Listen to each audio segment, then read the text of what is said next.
if we look to the answer as to why for so many years we achieved so much, prospered as no other people on earth, it was because here in this land we unleashed the energy and individual genius of man to a greater extent than has ever been done before. The price for this freedom at times has been high, but we have never been unwilling to pay that price. Those who say that we're in a time when there are no heroes, they just don't know where to look.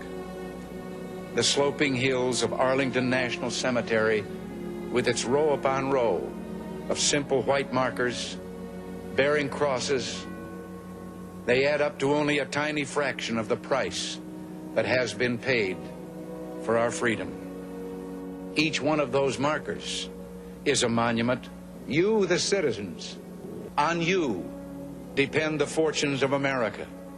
You are to decide the important question upon which rests the happiness and the liberty of millions yet unborn. Act worthy of yourselves. Well, I believe we, the Americans of today, are ready to act worthy of ourselves. Ready to do what must be done to ensure happiness and liberty for ourselves, our children, and our children's children. And as we renew ourselves here in our own land, we will be seen as having greater strength throughout the world. We will again be the exemplar of freedom and a beacon of hope for those who do not now have freedom. To those neighbors and allies who share our freedom, we will strengthen our historic ties and assure them of our support and firm commitment. As for the enemies of freedom, they will be reminded that peace is the highest aspiration of the American people. We will negotiate for it, sacrifice for it. We will not surrender for it now or ever.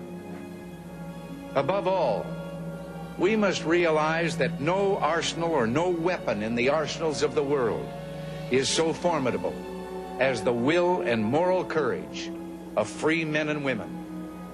It is a weapon our adversaries in today's world do not have. It is a weapon that we as Americans do have. Let that be understood by those who practice terrorism and prey upon their neighbors. The crisis we're facing today does not require of us the kind of sacrifice many thousands of others were called upon to make. It does require, however, our best effort and our willingness to believe in ourselves and to believe in our capacity to perform great deeds, to believe that together, with God's help, we can and will resolve the problems which now confront us. And after all, why shouldn't we believe that? We are Americans.